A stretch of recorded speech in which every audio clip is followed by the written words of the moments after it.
Hello दोस्तों, कैसे आप लोग। मैं मनीष आपका स्वागत करता हूं अपने यूट्यूब चैनल में जिसका नाम है मैथ्स विद मनीष। और आज की इस वीडियो में हम ट्रिग्नोमेट्री से रिलेटेड, ट्रिग्नोमेट्री का मतलब क्या होता है, तो ये जो है 3 पार्ट्स में आपको डिवाइडेड है। ट्रिग्नो और मैट्री।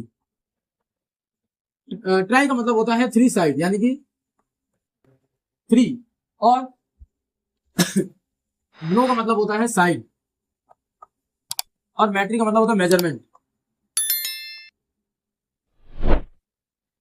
जिसमें 3 साइड का मेजरमेंट होता है उसे बोलते हैं ट्रिग्नोमेट्री। और ट्रिग्नोमेट्री जो है हमेशा राइट एंगल ट्रायंगल पे वर्क करता है, क्योंकि अभी आप जो क्लास 10th में है, अभी आपको ये जो है मान के चलना है कि ट्रिग्नोमेट्री जो है राइट एंगल ट्रायंगल पे वर्क करता है। और जब आप हायर क्लासेस में जाएंगे तो वहां पे ट्रिग्नोमेट्री आपको किसी भी ट्रायंगल में यूज करने को मिलेगा। सो मान लीजिए कि इस तरीके से आपके पास एक राइट एंगल ट्रायंगल है,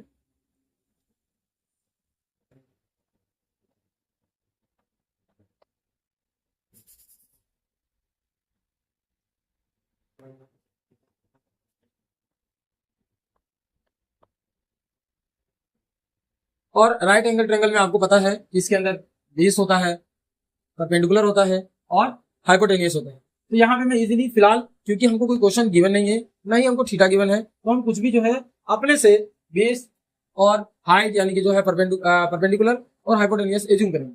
सो हम ये मान के चलेंगे कि ये जो है इसका बेस है, ये इसका हाइपोटेनियस, क्योंकि सबसे लॉन्गेस्ट साइड जो होता है वो हाइपोटेनियस होता है। तो यहाँ पे हमको साफ साफ दिख रहा है कि लॉन्गेस्ट साइड जो है ये वाला है, इसको नेमिंग कर देते हैं लाइक बी, ए और ये सी। और ये हमारा परपेंडिकुलर।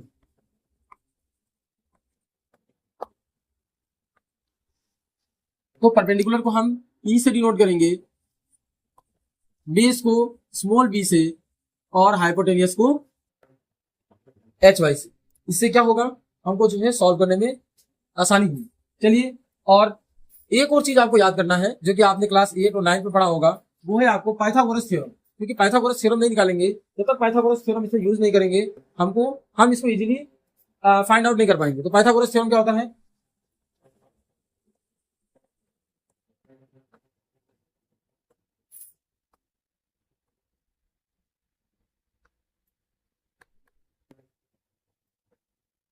पाइथागोरस थ्योरम ये होता है हमारा हाइपोटेनियस का square is equal to base का स्क्वायर प्लस परपेंडिकुलर का स्क्वायर। और इसी का यूज करके जो है हम ट्रिग्नोमेट्रिक रेशियो को जो है डिफाइन करेंगे, और उसके ऊपर बेस्ड क्वेश्चन सॉल्व करेंगे, और उसके ऊपर बेस्ड कई सारे फॉर्मूला प्रूव करेंगे। और उसके बाद जो है लास्ट में हमको टेबल याद होना चाहिए। नॉर्मली साइन, कोस, टेन, कोट, सेक, कोसेक की जो है कुछ वैल्यूज हमको पता होनी चाहिए, तभी हम उसके ऊपर बेस्ट क्वेश्चन सॉल्व कर पाएंगे। और इस वीडियो में हम एनसीईआरटी सॉल्यूशन भी करेंगे। अगर आपकी डिमांड रहेगी, आप कमेंट में कहेंगे, तो हम आर एस अग्रवाल के भी क्वेश्चन डील करेंगे। चलिए फिर इसको भी हम आगे स्टार्ट करते हैं। इस फॉर्मूले का यूज पूरे ट्रिग्नोमेट्रिक फंक्शन में होगा, क्योंकि इसी के यूज से हम दो साइड अगर हमको गिवन होगी तो तीसरी फाइंड आउट करेंगे, और उसी के बीच में बनने वाले जो है रेशियो को हम डिटरमाइन कर पाएंगे। चलिए इसको इक्वेशन 1 मान लीजिए। अब इसके बाद हमको पता होना चाहिए ट्रिग्नोमेट्रिक रेशियो।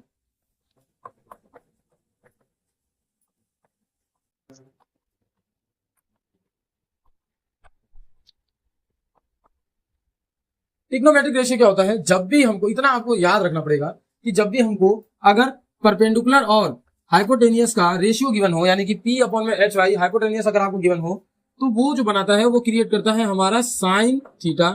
और साइन थीटा जो होता है वो परपेंडिकुलर अपॉन में हाइपोटेनियस होता है। जी आपको याद रखना होगा, क्योंकि ये चीजें आपको ये मान के शुरू में चलना पड़ेगा। ये सारी चीजें हमारे आर्यभट्ट ने जो है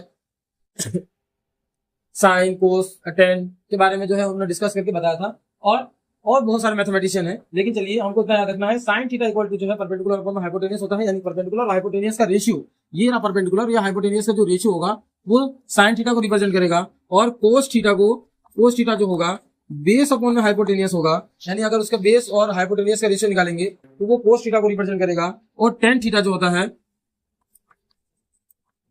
वो हमारा परपेंडिकुलर अपॉन में बेस, अगर परपेंडिकुलर और बेस का रेशियो लेंगे तो वो हमारा टेन थीटा को रिप्रेजेंट करेगा। फिर उसके बाद जो है साइन कोस टेन, फिर आता है हमारा कोसेक थीटा, साइन का ऑपोजिट होता है, यानी कि हाइपोटेनियस अपॉन में परपेंडिकुलर, सेक थीटा जो कि कोसेक थीटा का ऑपोजिट होता है यानी हाइपोटेनियस अपॉन में बेस, और कोट थीटा जो होता है वो होता है बेस अपॉन में परपेंडिकुलर।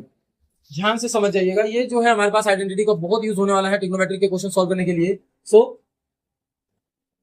और आपको पता होना चाहिए, क्योंकि अभी मैंने जस्ट बताया था कि साइन थीटा जो होता है वो हमारा 1 अपॉन में कोसेक थीटा होता है, और कोस थीटा जो होता है वो हमारा 1 अपॉन में सेक थीटा होता है, और टेन थीटा जो होता है वो होता है 1 अपॉन में कोट थीटा। जिस भी स्टूडेंट को अगर ऐसा लगता है कि उसको ट्रिग्नोमेट्री नहीं समझ में आ रहा है या डाउट है, वो मेरे वीडियो को एंड तक बने रहें, और आपको ये वीडियो एंड होने से पहले ही आपको सारी इंफॉर्मेशन समझ में आ जाएगी और आप ट्रिग्नोमेट्री को क्वेश्चन सॉल्व भी कर पाएंगे। चलिए, मैं इतना आपसे एक्सपेक्ट करता हूं कि ये चीजें आपको समझ में आ रही होंगी और ये जो आपको फॉर्मूला